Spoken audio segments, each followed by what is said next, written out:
அனுசரணை வழங்குவோர். இப்போது 250 ரூபாவுக்கு சிக்னல் 160 கிராம். இலங்கையில் லாபகரமான விலையில் ஒரு பேக்.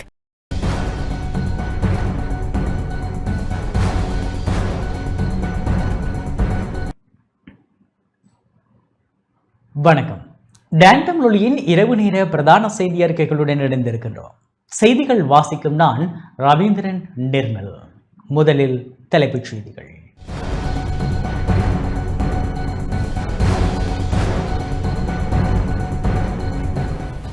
ஜனநாயக தமிழ் தேசிய கூட்டணியின் ஊடக சந்திப்பை புறக்கணித்தது டெலோ.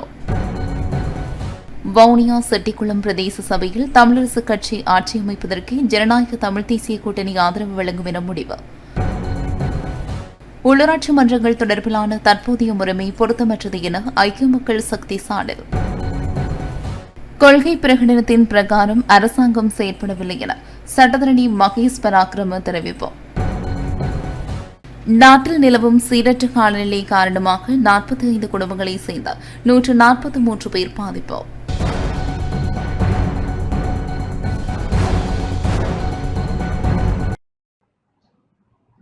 தொடர்வது முதன்மை செய்தி.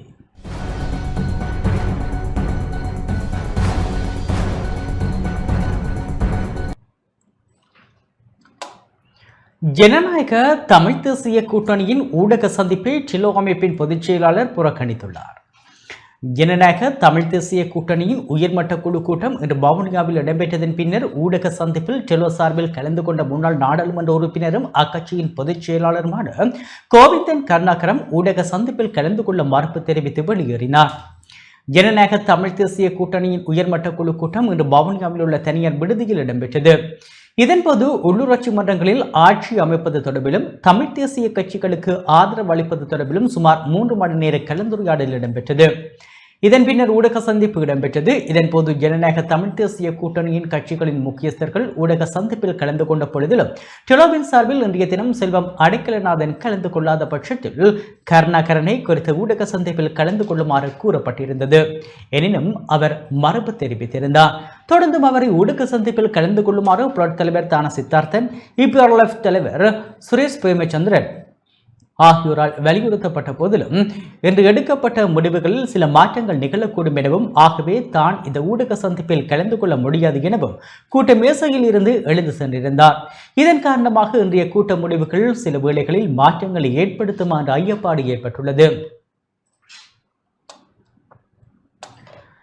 வவுனியா செட்டிக்குளம் பிரதேச சபையில் தமிழரசு கட்சி ஆட்சி அமைப்பதற்கு ஜனநாயக தமிழ் தேசிய கூட்டணி ஆதரவு வழங்கும் என சுரேஷ் பிரேமச்சந்திரன் தெரிவித்துள்ளார்.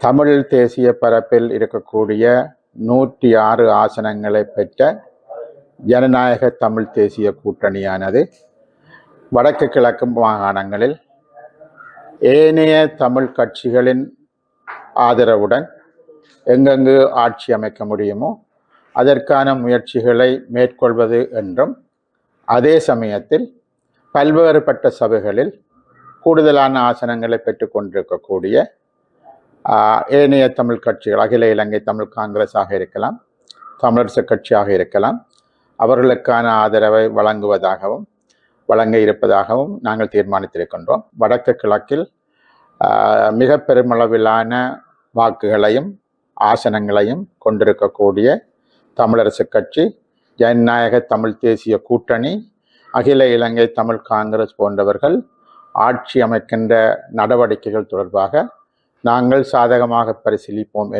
என்பதுடன் பல சபைகளில் நாங்கள் ஆட்சி அமைப்பதற்கான சூழ்நிலைகள் ஜனநாயக தமிழ் தேசிய கூட்டணிக்கு இருக்கிறது என்ற அடிப்படையில் அந்த விடயங்களிலும் நாங்கள் ஏனையோருடனும் பேசி அவை தொடர்பாகவும் நாங்கள் முடிவுகள் எடுப்பதாக தீர்மானித்திருக்கின்றோம். ஏற்கனவே நாங்கள் 2 முறை தமிழரசு கட்சியினுடன் பேசியிருக்கின்றோம், அகில இலங்கை தமிழ் காங்கிரசுடனும் பேசியிருக்கின்றோம். எங்களது கருத்துக்களை நாங்கள் அவர்களுக்கு மிக தெளிவாக கூறியிருக்கின்றோம். அந்த அந்த அந்த அடிப்படைகள் சகலவற்றையும் வைத்துக்கொண்டுதான் இன்று நாங்கள் ஜனநாயக தமிழ் தேசிய கூட்டணிக்குள் கலந்துரையாடல் நடைபெற்றது. ஆகவே அந்த வகையில் எங்கெங்கு அவர்களுக்கு நாங்கள் ஆதரவு தெரிவிக்க முடியுமோ அந்த ஆதரவினை நாங்கள் கொடுக்கறதுக்கு தயாராக இருக்கிறோம். அதே போல அகில இலங்கை தமிழ் காங்கிரசுக்கு எங்கெங்கு ஆதரவு கொடுக்க முடியுமோ அதனை செய்வதற்கு நாங்கள் தயாராக இருக்கிறோம். அதே போல ஜனநாயக தமிழ் தேசிய கூட்டணியானது எங்கெங்கு ஆட்சி அமைக்க முடியுமோ அதற்கான ஆதரவையும் ஏனையோ கொடுக்க வேண்டும் என்பதை நாங்கள் எதிர்பார்க்கிறோம். அதாவது தேசிய கட்சிகள் என்று சொல்லப்படுகிற சிங்கள பெரும்பான்மையாக கொண்ட கட்சிகளுடைய ஆதரவை நீங்கள் பெறுகின்ற வாய்ப்புகள் இருக்கா? அப்படி பெறுவதாக இருந்தால் இந்த கட்சியை தவிர்த்து ஆதரவை நாங்கள் அதாவது நாங்கள் எங்களை பொறுத்தவரையில் இப்பொழுது தமிழ் தேசிய பரப்பில் இருக்கக்கூடிய கட்சிகளுடன் தான் பேசியிருக்கின்றோம், இனிமேலும் பேச இருக்கின்றோம். ஆகவே இதற்கு அப்பால் இருக்கக்கூடிய ஏனையோர் அவர்கள் யாருக்காவது ஆதரவு தெரிவிக்க விரும்பினால் அது அவர்களுடைய கட்சி எடுக்க வேண்டிய முடிவை தவிர நாங்கள் எடுக்க வேண்டிய முடிவு அல்ல. தமிழ் தேசிய கூட்டமைப்பும் அங்கே இலங்கை தமிழரசு கட்சியும் அங்கே ஆசனங்களை பெற்றிருக்கிறபடியால் செட்டிகுளம் பிரதேசத்திலே தமிழரசு கட்சி ஆட்சி அமைப்பதற்கான முழுமையான ஆதரவை டிடிஎன்எஸ் சார்பாக நாங்கள் வழங்குவோம். நாங்கள் தமிழரசு கட்சியோடு அல்லது இலங்கை தமிழரசு கட்சியோடு குறிப்பாக அகில இலங்கை தமிழ் காங்கிரஸோடு வவுனியா மாவட்டம் தொடர்பிலே மேற்கொள்ளப்பட்ட முடிவுகளின் அடிப்படையிலே இந்த 3 கட்சிகளில் அதிகளவு ஆசனங்களை பெற்ற கட்சிகள் ஆட்சி அமைக்கின்ற சபைகளிலே கூட்டிணைந்து ஆட்சி அமைப்பதாகத்தான் உடன்பாடு எட்டப்பட்டிருக்கிறது. அந்த வகையிலே செட்டிகுளம் பிரதேசத்தை பொறுத்த வரைக்கும் அகில இலங்கை தமிழரசு கட்சி அதிக ஆசனங்களை பெற்றிருப்பதால் அங்கே ஆட்சி அமைக்க இருக்கின்ற இலங்கை தமிழரசு கட்சிக்கு டிடிஎன்ஏ சார்பாக எங்கள் ஆதரவை வழங்குகிறோம்.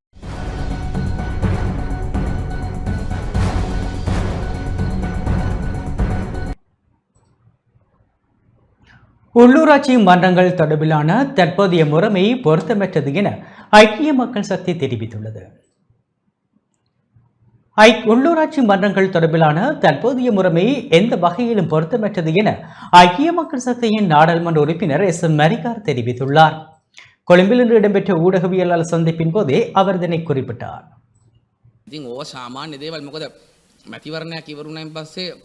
මේ වගේ ලයිස්තුපත් කිරීම ආවහම ජාතික ලයිස්තු වෙන්න පුළුවන් අනිත් ඒවා වෙන්න පුළුවන් මේ ඉතින් කොටසක් තරහ වෙන මොකද හැමෝම හිතනවනේ Taman සුදුසුයි කියලා ඉවරලා දැන් එකම දේ දැන් මේ ගොඩාක් අය මේ മന്ത്രി ධූරය ලබා ගන්න මේ මොහොතේ ඉදිරිපත් කරන සුදුසුකම් පිළිබඳව තියෙන මොලේ මැතිවරණ වෙලාව තිබ உள்ளாட்சி மன்ற தேர்தலின் பின்னர் பட்டியல் உறுப்பினர்களை நியமிக்கும் அதிகாரம் அந்தந்த பிரதேச அமைப்பாளர்களுக்கு வழங்கப்பட்டுள்ளது. எனினும் கட்சியினது கொள்கையின் நிமித்தம் சில கட்டுப்பாடுகள் விதிக்கப்பட்டுள்ளன. உதாரணமாக அதிகூடிய வாக்குகளை பெற்றுக்கொண்டோருக்கு முன்னுரிமை, பெண்களின் பிரதிநிதித்துவத்தை உரிய வகையில் உறுதிப்படுத்தல் உள்ளிட்டவற்றை கூறலாம். இந்த விடயத்தில் கட்சியின் கட்டுப்பாடுகளை நடைமுறைப்படுத்த முடியாமல் அமைப்பாளர்கள் சிலர் முரண்பட்டுள்ளனர். உண்மையில் இந்த உள்ளூராட்சி மன்ற தேர்தல் முறைமை பொருத்தமற்றது. அதனாலேயே இவ்வாறான முரண்பாடுகள் ஏற்படுகின்றன. எவ்வாறெனினும் அமைப்பாளர்கள் அவசரப்பட்டு முறையீட்டு வகையில் தீர்மானங்களை எடுக்கக்கூடாது. அரசியலில் பொறுமை அவசியமாகும்.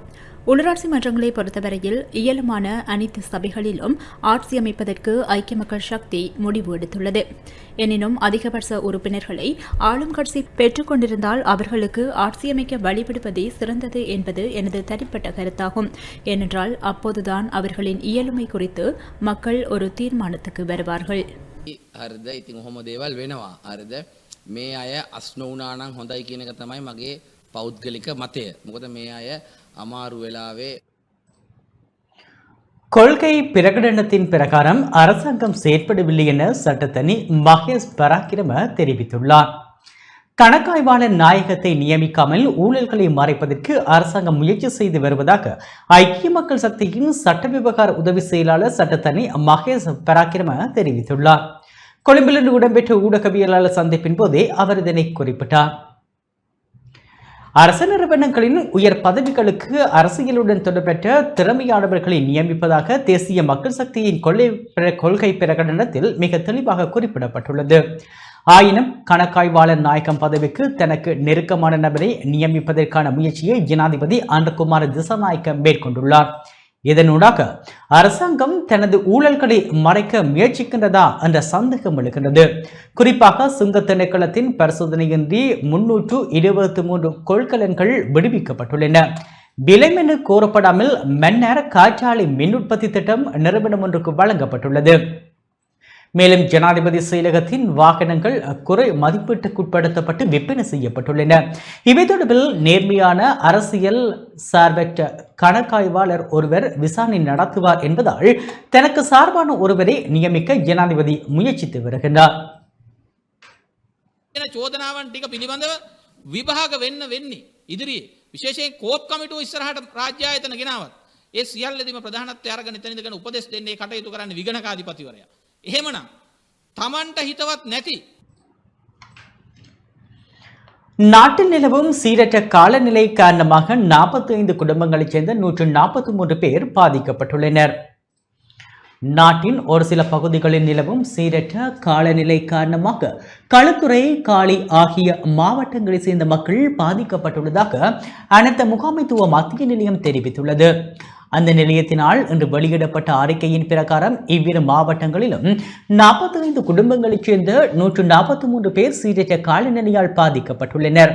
களுத்துறை மாவட்டத்தில் வெள்ளலாவிட்ட அகலவத்த மத்துக்கம, பண்டாரகம, தொடங்குட, களுத்துறை, புலத் சிங்கள, பாலிந்தனவர, கொரோனா பேருவளையாகிய பிரதேச செயலக பிரிவுகளில் 40 குடும்பங்களைச் சேர்ந்த 126 பேர் பாதிப்பை எதிர்நோக்கியுள்ளனர். மேலும் காலி மாவட்டத்தில் பெலப்பட்டிய, பெந்தர, எல்பட்டிய, நியக்கம ஆகிய பிரதேச செயலக பிரிவுகளில் 5 குடும்பங்களைச் சேர்ந்த 17 பேர் பாதிக்கப்பட்டுள்ளனர். இதேவேளை இப்பகுதிகளில் 40 வீடுகள் பகுதியளவில் சேதமாகியுள்ளதாகவும் அனைத்து முகாமைத்துவ மத்திய நிலையம் தெரிவித்துள்ளது.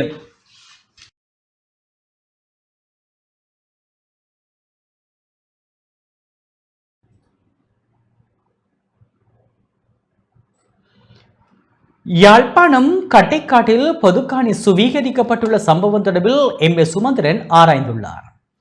யாழ்ப்பாணம் வடமராட்சி கிழக்கு கட்டைக்காடு பகுதியில் பொதுக்காணி ஒன்றை அத்துமீறி சுவீகரித்துள்ளமை தொடர்பாக கிடைத்த முறைப்பாட்டுக்கு அமைய ஜனாதிபதி சட்டத்தரணி சுமந்திரன் குறித்த இடத்தை இன்று நேரடியாக பார்வையிட்டார். கட்டைக்காடு கிராம மக்களின் பொது தேவைக்கு என ஒதுக்கப்பட்டுள்ள காணி அத்துமீறி சுவீகரிக்கப்பட்டுள்ளமை சட்டத்துக்கு முரணான செயல் என குறிப்பிட்ட சுமந்திரன் தேவை ஏற்படின் மேலதிக சட்ட நடவடிக்கைகள் எடுப்பதற்கு உதவுவதாக தெரிவித்தார்.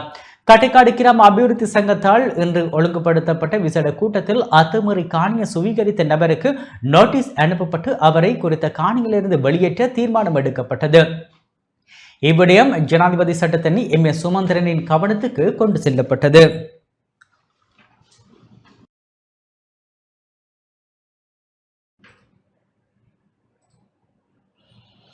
யாழ்ப்பாணம் வெற்றிலைக்கேணியில் இலவச சட்ட ஆலோசனை முகாம் இடம்பெற்றது.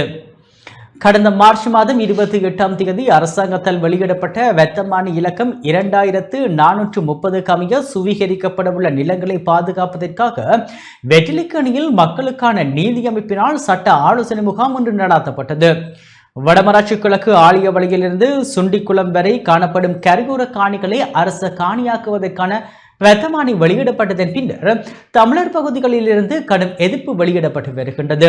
கரையோர காணி உரிமையாளர்களை சந்தித்து அவர்களுக்கு சட்ட ரீதியான ஆலோசனை வழங்குவதற்காக ஜனாதிபதி சட்டத்தரணி சுமந்திரன் தலைமையில் 20க்கும் மேற்பட்ட சட்டத்தரணிகள் வடமராட்சி கிழக்கு வெற்றிலைக்கேணியில் ஒன்று கூடினர். ஆலியவளி தொடக்கம் கட்டைக்காடு வரையான மக்கள் அதிகளவானோர் குறித்த சட்ட ஆலோசனை முகாமில் பங்கு கொண்டு சட்ட ஆலோசனைகளை பெற்றுக் கொண்டதுடன் அவர்களிடம் இருந்து சட்ட ரீதியான தகவல்களும் சேர்க்கப்பட்டன. காணி உரிமம் வைத்திருப்பவர்கள் இல்லாதவர்கள் நேரடியாக ஜனாதிபதி சட்டத்தரணி சுமந்திரனுடன் கலந்துரையாடி மேலதிகமான தகவல்களை பெற்றுக்கொண்டமை குறிப்பிடத்தக்கது. நியூசிலாந்தின் துணை பிரதமர் வின்ஸ்டன் பீட்டர்ஸ் நாட்டுக்கு வருகை தந்துள்ளார். நியூசிலாந்தின் துணை பிரதமரும் அந்நாட்டு வெளியுறவு அமைச்சருமான வின்ஸ்டன் பீட்ஸ்டர் உத்தியோகபூர்வ விஜயம் மேற்கொண்டு நாட்டுக்கு வருகை தந்துள்ளார். நேற்றிரவு நாட்டுக்கு விஜயம் செய்த அவரை வெளிவிவகார பிரதியமைச்சர் அருண் ஹேமச்சந்திர வரவேற்றார். 2013ஆம் ஆண்டுக்கு பின்னர் நியூசிலாந்து வெளியுறவு அமைச்சர் ஒருவர் இலங்கைக்கு மேற்கொள்ளும் முதலாவது விஜயம் இதுவாகும். இந்த உத்தியோகபூர்வ விஜயத்தின் போது நியூசிலாந்தின் வெளியுறவு அமைச்சர் ஜனாதிபதி அனுர்குமார் திசாநாயக்க, பிரதமர் ஹரணி அமரசூரிய மற்றும் வெளிவிவகார அமைச்சர் விஜித ஹேரத் ஆகியோரையும் சந்திக்க உள்ளார். நியூசிலாந்து துணை பிரதமரும் வெளிவிவகார அமைச்சருமான வின்ஸ்டன் பீட்டர்ஸ் இந்த விஜயத்தின் போது எதிர்வரும் 28ஆம் தேதி வரை நாட்டில் தங்கியிருக்க உள்ளார். அவரின் விஜயமானது ஆஸ்திரேலியா, இலங்கை, நேபாளம் மற்றும் இந்தியாவுக்காக அமைந்துள்ளதுடன் இலங்கைக்கான தனது உத்தியோகபூர்வ விஜயத்தை தொடர்ந்து இந்தியா மற்றும் நேபாளத்துக்கும் நியூசிலாந்தின் துணை பிரதமர் செல்ல உள்ளார்.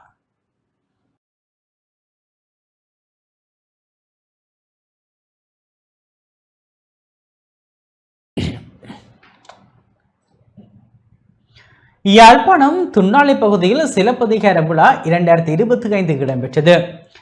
அறம் பிழைத்தால் தண்டிக்கப்படுவோம் என்ற உண்மையை சொல்லும் காப்பியங்களை இந்த தலைமுறையினருக்கும் எடுத்து செல்லும் வகையில் சிலப்பதிகார விழாக்களை நடாத்தும் அகில இலங்கை இளங்கோ கழகத்தை பாராட்டுவதுடன் இந்த பணிகளை தொய்வின்றி எடுத்து செல்லவும் அவர்களை வேண்டுகின்றேன் என வடக்கு மாகாண ஆளுநர் நாவண்ண வேதநாயகன் தெரிவித்துள்ளார். அகில இலங்கை இளங்கோ கழகம் நடாத்தும் சிலப்பதிகார விழா 2025 தொன்னாலை பகுதியில் இடம்பெற்றது. வடக்கு மாகாண ஆளுநர் நாவண்ண வேதநாயகன் தலைமையில் இந்நிகழ்வு இடம்பெற்றது.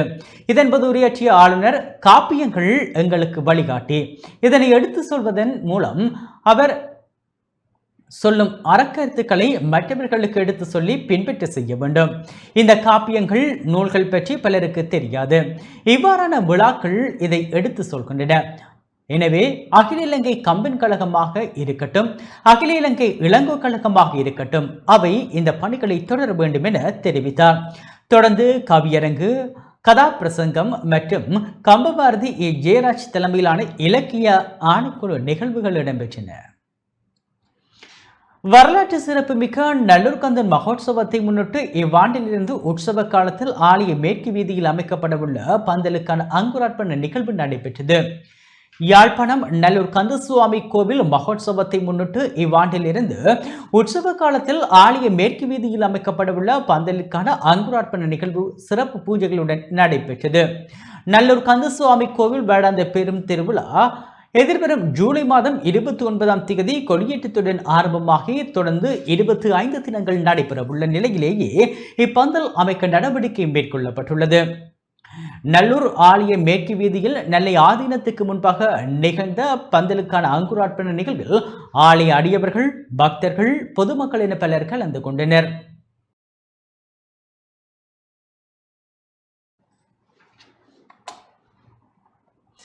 இந்தியாவில் இருந்து உப்பினை இறக்குமதி செய்யும் செயற்பாடு முன்னெடுக்கப்பட்டுள்ளது. உப்பு பற்றாக்குறைக்கு தீர்வாக இந்தியாவிலிருந்து உப்பினை இறக்குமதி செய்யும் செயற்பாடு தற்போது முன்னெடுக்கப்பட்டு வருவதாக தேசிய உப்பு நிறுவனம் தெரிவித்துள்ளது.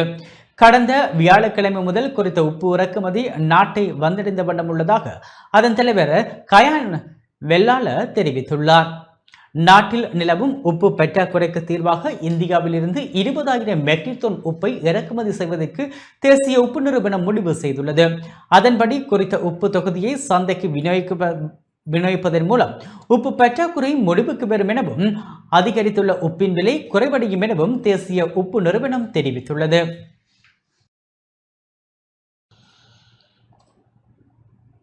யாழ்ப்பாணம் சர்வதேச புத்தக கண்காட்சியின் இறுதி நாள் இன்றைய தினமாகும். யாழ்ப்பாணம் சர்வதேச புத்தக கண்காட்சி யாழ்ப்பாணம் வீரசிங்கம் மண்டபத்தில் இன்று 5வது நாளாக நடைபெற்றது. பொதுமக்களுக்கு குறைந்த விலையில் புத்தகங்களை ஒரே கூரையின் கீழ் பெற்றுக் கொடுக்கும் நோக்கில் கடந்த 21ஆம் தேதி கண்காட்சி ஆரம்பித்து வைக்கப்பட்டது. இங்கு சிறப்பு விலை கழிவுகளில் புத்தகங்கள் வழங்கப்பட்டன. குறித்த கண்காட்சி இன்றுடன் நிறைவடைகின்றது. இன்றைய தினமும் இரவு 9:30 வரை கண்காட்சியை பார்வையிட முடியும். கண்காட்சிக்கு டான் தொலைக்காட்சி நிறுவனமானது ஊடக அனுசரணையை வழங்கியிருந்தமை குறிப்பிடத்தக்கது.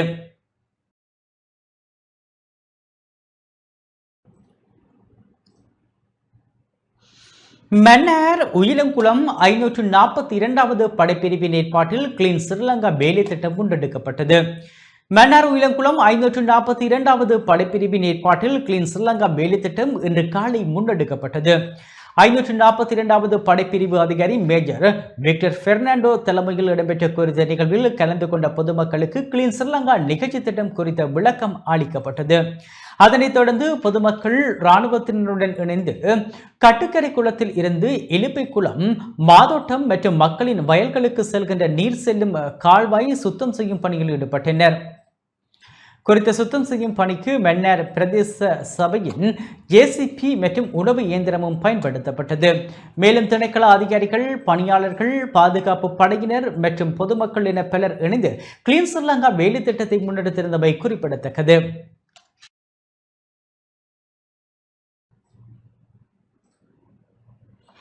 மட்டக்களப்பு மஞ்சத்தொடுவாய் தொழில்நுட்ப கல்லூரி முன்னாள் விரிவுரையாளர் எந்திரி வைரமுத்து கருணாநாதனின் சேவை நலன் பாராட்டு விழா இன்று நடைபெற்றது. மட்டக்களப்பு மஞ்சத்தொடுவாய் தொழில்நுட்ப கல்லூரியின் முன்னாள் விரிவுரையாளர் எந்திரி வைரமுத்து கருணாநாதனின் சேவை நலன் பாராட்டு விழா இன்றைய தினம் சிறப்பாக நடைபெற்றது. தொழில்நுட்ப கல்லூரி NCDCவில் சிவில் என்ஜினியரிங் பழைய மாணவர்கள் மற்றும் QS பழைய மாணவர்களின் ஏற்பாட்டில் நிகழ்வு ஒழுங்குபடுத்தப்பட்டது.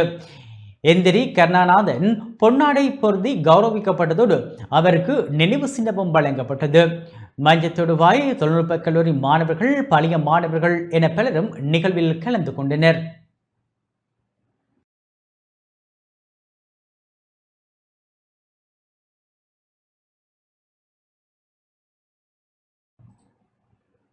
அம்பாறை சம்மாந்துறை ஆதார வைத்தியசாலைக்கு கல்முனை பிராந்திய பணிப்பாளர் விஜயம் செய்தார். சீன அரசாங்கத்தின் நிதியுதவியின் ஊடாக சம்மாந்துறை ஆதார வைத்தியசாலையில் நிர்மாணிக்கப்பட்டுள்ள கட்டட தொகுதி மக்கள் பாவனைக்கு கையளிக்கப்படவுள்ள நிலையில் சம்மாந்துறை வைத்தியசாலைக்கு விஜயம் செய்த கல்முனை பிராந்திய சுகாதார சேவைகள் பணிப்பாளர் வைத்திய கலாநிதி திருமதி சஹிலா இசடின் தலைமை நிலைமைகளை அவதானித்தார். அக்கட்டடத்துக்கு தேவையான ஒரு தொகுதி இலத்திரனியல் உபகரணங்களையும் வைத்திய அத்தியட்சகர் பிரபாசங்கரிடம் பிராந்திய பணிப்பாளர் கையளித்தார். நிகழ்வில் பிராந்திய கண்காணிப்பு மற்றும் மதிப்பீட்டு பிரிவின் பொறுப்பு வைத்திய அதிகாரி டாக்டர் MCM மாஹிர் உட்பட வைத்திய அதிகாரிகள், சுகாதார திணைக்கள உத்தியோகத்தர்கள், வைத்தியசாலையின் அபிவிருத்தி குழு உறுப்பினர்கள் என பலரும் கலந்து கொண்டனர்.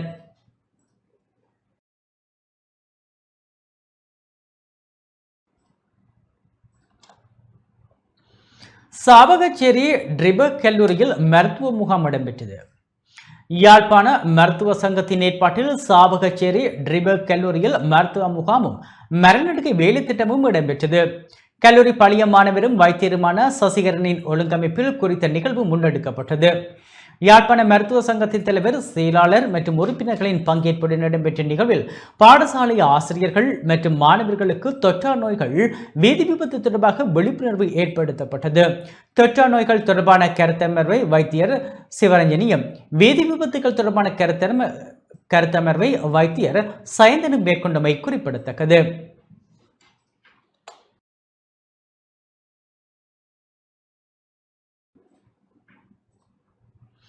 திருகோணமலை சம்பூரில் காணி தொடர்பான ஆவணப்பண வெளியீட்டு நிகழ்வு நடைபெற்றது. திருகோணமலை சம்பூர் பகுதியில் சோலார் மின்வெளி திட்டத்துக்காக கையப்படுத்தப்பட்டுள்ள விவசாயிகளின் காணி தொடர்பாகவும், குச்சவெளி வளத்தமலை பகுதியில் பௌத்த பிக்கு ஒருவரால் ஆக்கிரமிக்கப்பட்டுள்ள காணி தொடர்பான ஆவணப்பண வெளியீட்டு நிகழ்வு இன்று மாலை திருகோணமலையில் இடம்பெற்றது. இக்குறும்படத்தை அகம் மனிதாபிமான வள நிலையம், சூழலியல் நீதிக்கான மக்கள் கூடல் ஆகியன தயாரித்திருந்தன. ஆவணப்பண வெளியீட்டு நிகழ்வில் திருகோணமலை மறைமாவட்ட ஆயர் நோயல் இமானுவேல், பாராளுமன்ற உறுப்பினர் சண்முகம் குகதாசன், கிழக்கு ஆளுநரின் பிரத்யேக செயலாளர் ராஜசேகர, பிரதேச செயலாளர் மதிவண்ணன், மனித உரிமை ஆணைக்குழுவின் திருகோணமலை பிராந்திய இணைப்பாளர் AL சடீன், சிவில் செயற்பாட்டாளர்கள் என பலரும் கலந்து சிறப்பித்தனர்.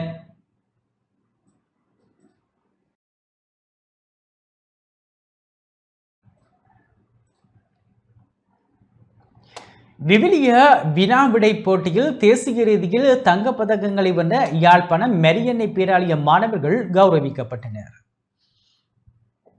கடந்த ஆண்டு தேசிய ரீதியில் நடைபெற்ற விவிலிய வினாவிடை போட்டியில் பங்கு பெற்றி தங்கப் பதக்கங்களை வென்ற யாழ்ப்பாணம் மெரியன்னை பேராலய மாணவர்கள் கௌரவிக்கப்பட்டனர். மெரியன்னை பேராலயத்தை சேர்ந்த 12 மாணவர்கள் தங்க பதக்கங்களை பெற்றனர். அவர்களை கௌரவிக்கும் நிகழ்வு அருத்தந்தை B.A. கமல்ராஜ் தலைமையில் இன்று காலை மெரியன்னை பேராலயத்தில் இடம்பெற்றது.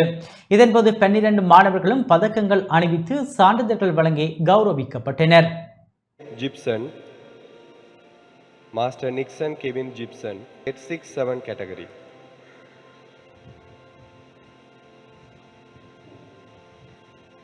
In Tamil medium, grade 6-7 category. Bora, in Tamil medium, grade 8-9 category.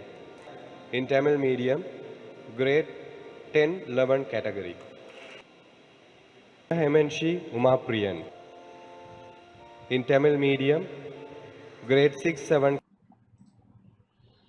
Ampara Mangalagama police நிலைய போலீசாரினால் மரநடுகை வேலை திட்டம் ஒன்று ஆரம்பிக்கப்பட்டுள்ளது. ஜனாதிபதியின் ஆலோசனையின் பிரகாரம் வனவளத்தை பாதுகாக்கும் நோக்கில் மங்களகம போலீஸ் நிலைய பொறுப்பதிகாரியின் போலீஸ் நிலைய போலீசாரினால் மரநடுகை வேலை திட்டம் ஒன்று இன்று ஆரம்பிக்கப்பட்டுள்ளது.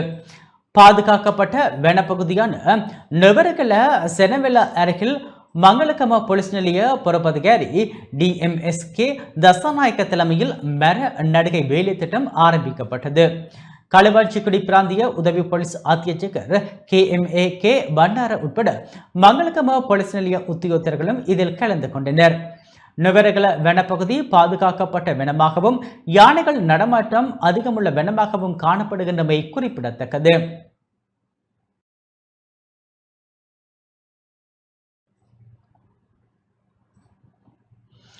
நாட்டுக்கு வருகை தரும் சுற்றுலா பயணிகளின் எண்ணிக்கை அதிகரித்துள்ளது. மே மாதத்தின் முதல் 21 நாட்களில் நாட்டுக்கு வருகை தந்த வெளிநாட்டு சுற்றுலா பயணிகளின் எண்ணிக்கை 90,000-ஐ தாண்டியுள்ளதாக சுற்றுலா அபிவிருத்தி அதிகார சபை தெரிவித்துள்ளது.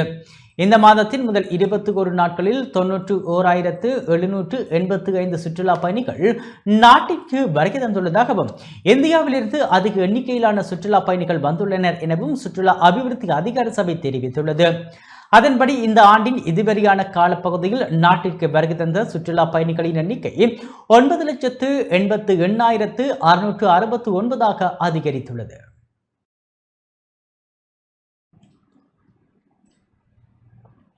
திருகோணமலையில் இடம்பெற்ற விபத்து சம்பவத்தில் 2 காயமடைந்துள்ளனர். திருகோணமலை திருஞான சம்பந்தர் வீதியில் இன்று காலை இடம்பெற்ற வாகன விபத்தில் படுகாயமடைந்த 2 திருகோணமலை வைத்தியசாலையில் அனுமதிக்கப்பட்டுள்ளனர். கேடல்முவா வீதி சந்திக்கு அருகே நகரத்திலிருந்து வெளியேறிய மினிவேனும் நகரை நோக்கி பயணித்த மோட்டார் சைக்கிளும் மோதிய விபத்து இடம்பெற்றுள்ளது. மினிவேனை செலுத்தி வந்தவர் சிறு காயங்களுக்குள்ளாகியுள்ளதுடன் மோட்டார் சைக்கிளில் பயணித்த 2 படுகாயங்களுக்குள்ளாகிய நிலையில் திருகோணமலை வைத்தியசாலையின் அவசர சிகிச்சை பிரிவில் அனுமதிக்கப்பட்டுள்ளனர்.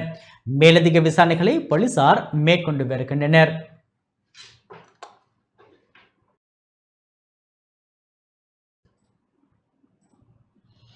கிளிநொச்சியில் மோட்டார் சைக்கிள் ஒன்று ரயிலில் மோதியதில் மோட்டார் சைக்கிளில் பயணித்தவர் உயிரிழந்துள்ளார். கிளிநொச்சி அறிவியல் நகர் ரயில் கடவையில் கொழும்பிலிருந்து யாழ் நோக்கி பயணித்த ரயிலில் மோட்டார் சைக்கிள் மோதியதில் மோட்டார் சைக்கிளில் பயணித்தவர் சம்பவ இடத்திலேயே உயிரிழந்துள்ளார்.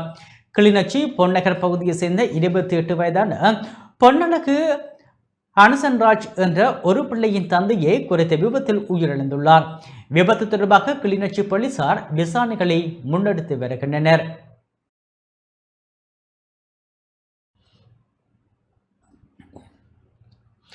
கிளிநொச்சியில் வாய்க்கால் ஒன்றில் இருந்து ஆண் ஒருவரின் சடலம் மீட்கப்பட்டுள்ளது. கிளிநொச்சி கணேசபுரம் முனியப்பர் ஆலயத்துக்கு அருகில் உள்ள வாய்க்காலில் இருந்து ஆண் ஒருவரின் சடலம் இன்று காலை மீட்கப்பட்டது. குறித்த வாய்க்காலில் அவர் பயணித்த மோட்டார் சைக்கிளும் காணப்பட்டதாக போலீசார் தெரிவித்தனர். கிளிநொச்சி ஜெயந்தி நகரை சேர்ந்த 37 வயதான குடும்பஸ்தர் ஒருவரே இவ்வாறு சடலமாக மீட்கப்பட்டுள்ளார். சம்பவம் தொடர்பாக கிளிநொச்சி போலீசார் விசாரணைகளை மேற்கொண்டு வருகின்றனர்.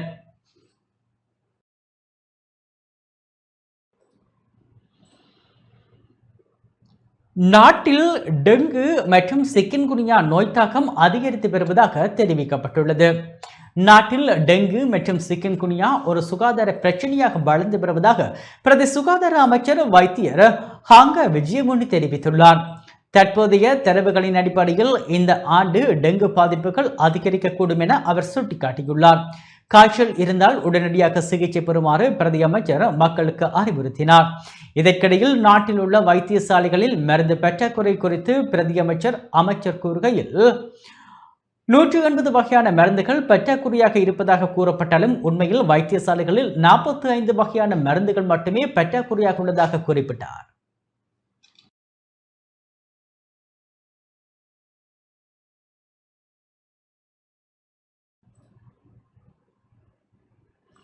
சட்டவிரோதமான மரப்பலகையை ஏற்றி சென்ற நபர் ஒருவர் முல்லைத்தீவு மாங்குளம் பகுதியில் கைது செய்யப்பட்டுள்ளார். முல்லைத்தீவு மாங்குளம் பகுதியில் சட்டவிரோதமான முறையில் மரப்பலகைகளை ஏற்றி சென்ற சந்தேக நபர் ஒருவரை போலீசார் நேற்று கைது செய்துள்ளனர். போலீஸ் விசேட அதிரடிப்படையினருக்கு கிடைத்த இரகசிய தகவலை அடுத்து சந்தேக நபர் கைது செய்யப்பட்டுள்ளதாக போலீஸ் ஊடக பிரிவு தெரிவித்துள்ளது. இதன்போது மரப்பலகைகளை ஏற்றி சென்ற லொரியையும் 224 பலகைகளையும் போலீசார் கைப்பற்றியுள்ளனர். இவற்றை ஏற்றி சென்ற 42 வயதான வாழைச்சேனியை சேர்ந்த நபர் கைது செய்யப்பட்டுள்ளதாக போலீசார் தெரிவித்தனர். சம்பவம் தொடர்பில் வனவளத்துறை அதிகாரிகளும் மாங்குளம் போலீசாரும் விசேட விசாரணைகளை ஆரம்பித்துள்ளனர்.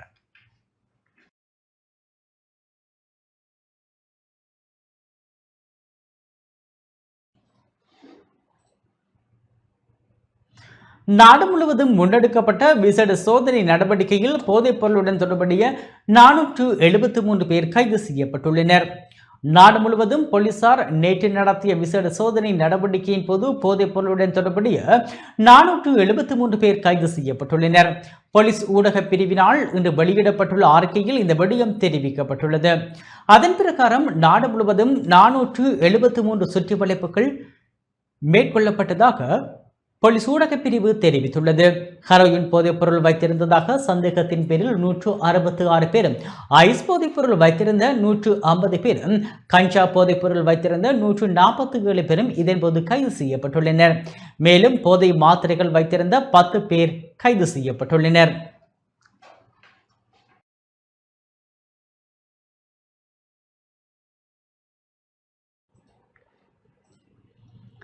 மட்டக்களப்பில் கிழக்கு பிராந்திய மெதடிஸ்த திருச்சபை சேகர அணிகளுக்கு இடையிலான கிரிக்கெட் சுற்றுப் போட்டி நடைபெற்றது. இலங்கை மெதடிஸ்த திருச்சபையின் 211வது மெதடிஸ்த தினத்தை சிறப்பிக்கும் வகையில் கோட்டமுனை மெதடிஸ்த திருச்சபை சேகரத்தின் வாலிபர்களினால் ஒழுங்கமைக்கப்பட்ட கிழக்கு பிராந்திய மெதடிஸ்த திருச்சபை சேகர வாலிபர்களின் ஐக்கியம் என்பது கிரிக்கெட் சுற்றுப் போட்டி மட்டக்களப்பில் நேற்று மாலை நடைபெற்றது. கிழக்கு பிராந்திய மெதடிஸ்த திருச்சபையின் 7 சேகரங்களின் அணிகள் போட்டியில் கலந்து கொண்டனர். அருப்பணி கந்தையா ஜெகதாஸ் அடிகளார் தலைமையில் மட்டக்களப்பு இருதயபுரம் விளையாட்டு மைதானத்தில் நடைபெற்ற சுற்றுப் போட்டியில் இலங்கை மெதடிஸ்த திருச்சபையின் வடக்கு கிழக்கு திருமாவட்ட தலைவர் சாமுவேல் சுவேந்திரன் பிரதம அதிதியாக கலந்து கொண்டார். சுற்றுப் போட்டியின் இறுதிப் போட்டியில் கோமாரி மற்றும் கோட்டமுனை சேகர வாலிபர்கள் அணிகள் மோதிக்கொண்டன.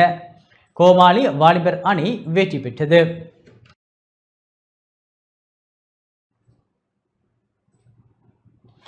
கல்வி மற்றும் தொழில்துறை கண்காட்சி 2025 யாழ்ப்பாணத்தில் இன்று நடைபெற்று வருகின்றது.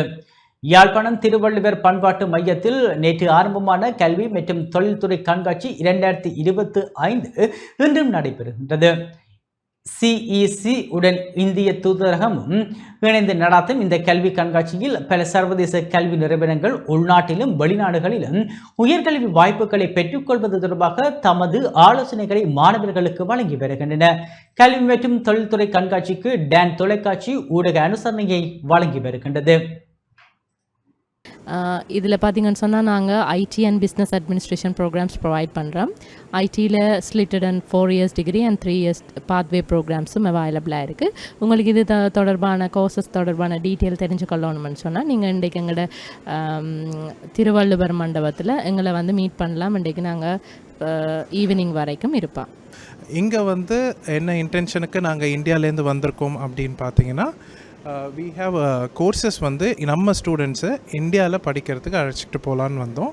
இதில் வந்து நாங்கள் கோர்சஸ் என்னென்ன ஆஃபர் பண்ணுறோன்னா, இன்ஜினியரிங் இருக்குது, சயின்ஸ் அண்ட் ஹியூமனிட்டிஸ், அதாவது வந்து பேச்சுலர் ஆஃப் சயின்ஸ் இருக்குது, பிகாம் கோர்சஸ் இருக்குது, அப்புறம் medical health sciences and medicine எல்லாமே இருக்குது. நம்மளோட இன்டென்ஷன் என்னென்னா, நம்ம வந்து ஸ்ரீலங்கன் ஸ்டூடெண்ட்ஸுக்கு டியூஷன் ஃபீ வெய்வர் கொடுக்குறோம். அதாவது 100% டியூஷன் ஃபீ வெய்வர் கொடுக்குறோம்.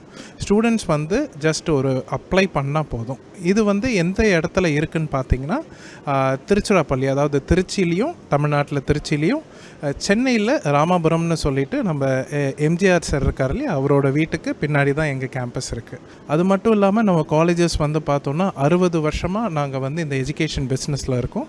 நாங்கள் வந்து இந்தியாவில் number 12th in ranking, world வைடுமே நல்ல ஒரு ரேங்கிங் QS அப்படின்றதுலையும், த டைம்ஸ் ஹையர் எஜுகேஷன் அப்படின்றதையும் லிஸ்ட் ஆகிருக்கு.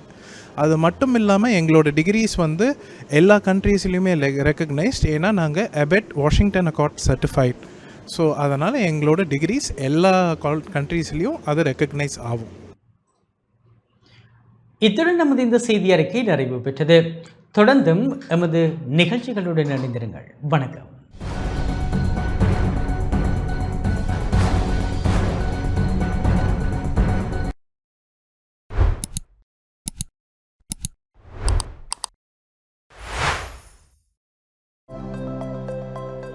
அனுசரணை வழங்கியோர் இப்போது 250 ரூபாவுக்கு சிக்னல் 160 கிராம். இலங்கையில் லாபகரமான விலையில் ஒரு பேக்.